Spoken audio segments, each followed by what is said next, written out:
talking. I mean, I'm fascinated by that, looking through a telescope. What I saw was blackness. There was none of those mysterious, wondrous things in space. It was total blackness. I have been in a cave where they shut the door to the cave, and the blackness in the cave is so palpable, it's so there that you almost feel it in your face. You can't move your feet, you're afraid.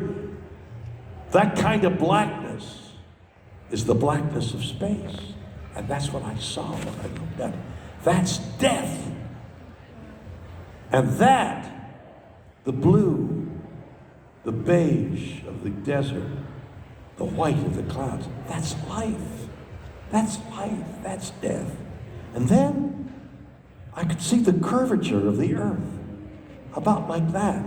So if I finished this giant circle, I would have encompassed this rock that we all live on. It's tiny.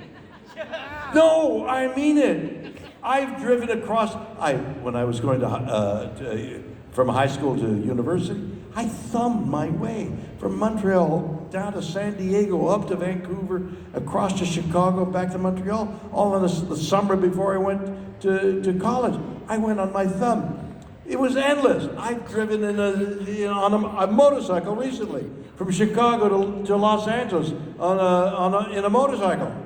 I've been in a truck. I've been in a car by myself with family. I've been in a truck with a dog. I've been in a truck alone. I've gone across this country endless times, and I'm telling you, the roads disappear into infinity, and it goes on forever.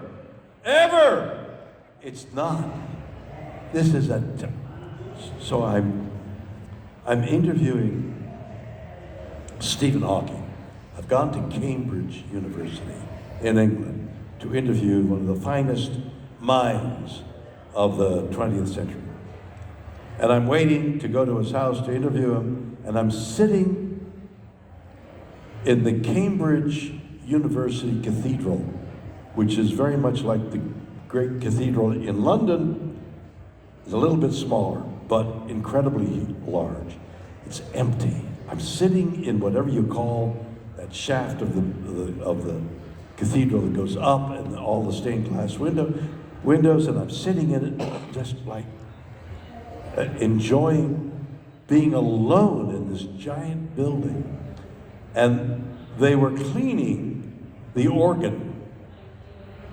And I don't know what they use, whether they're using rubs, but the guy cleaning would play a chord, and then he'd clean and he'd play another chord. So it was almost like Beethoven.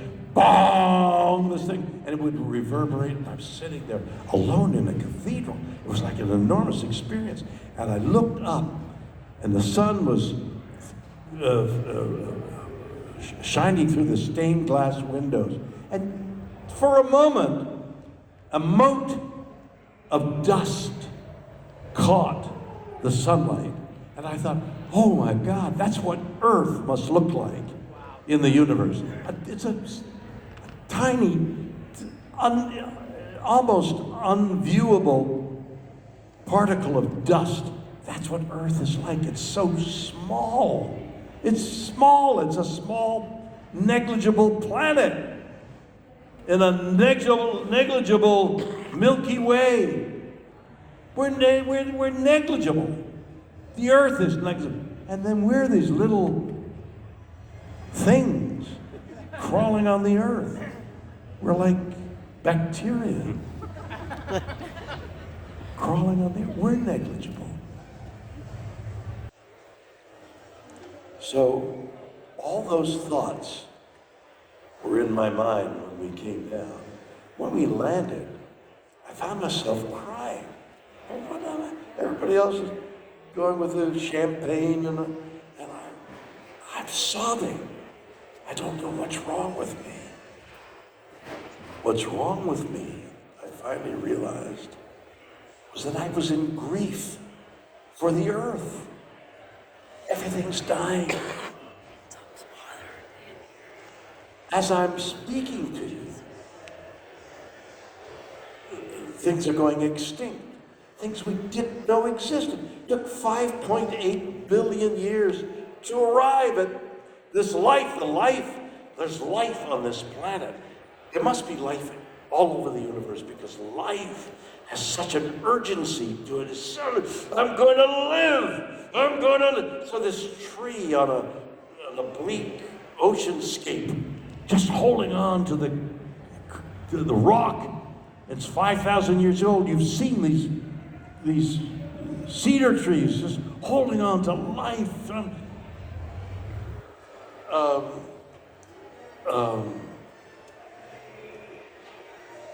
What is it called?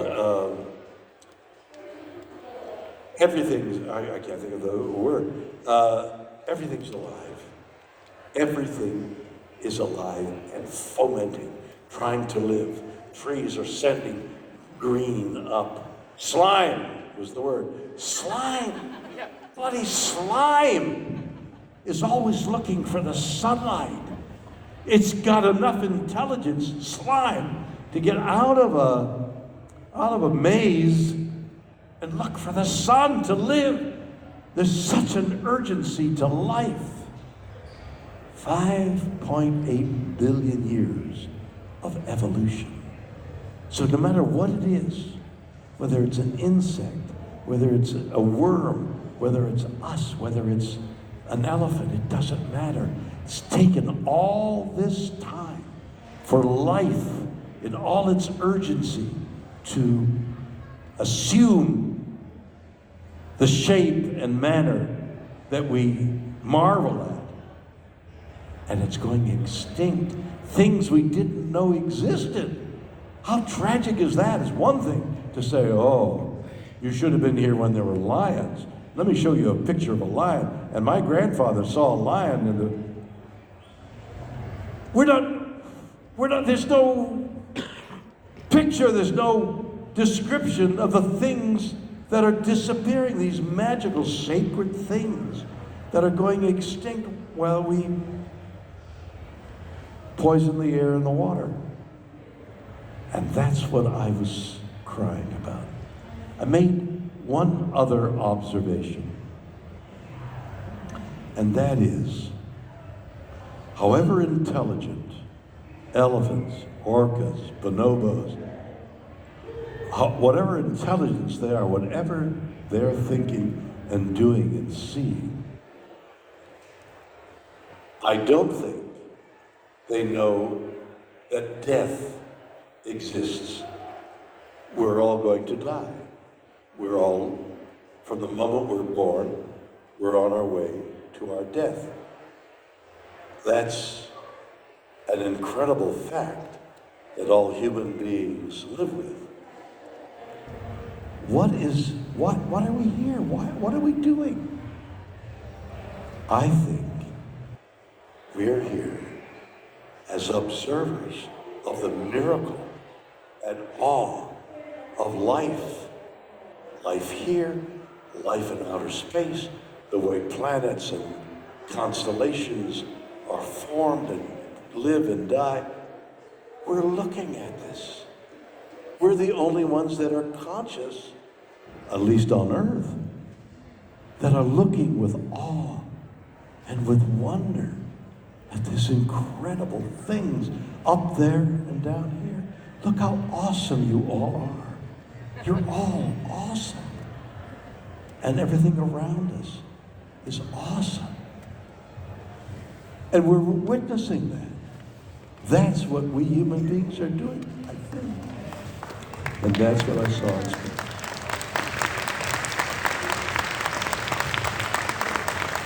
Thank you. Other than that, nothing happened. All right, are we set up for questions, or is it just like raising a hand? All right, gentlemen.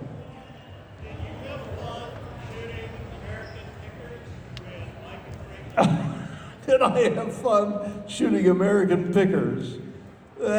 I've never been asked that before. That's wild. What, in a nice loud voice, and I'll answer your question, why are you asking me that? You're a huge fan of American pickers. And you want me to talk about American pickers and not about myself, is that it?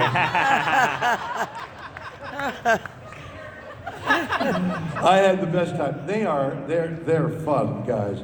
Is the program still on? So I have a house. I'm embarrassed to have anything. I have a house in Kentucky, and I'd forgotten whether they invited. So can we do something? And I thought, oh, what a great way to fix this house up by using them. So I did the show, and the house was in hand.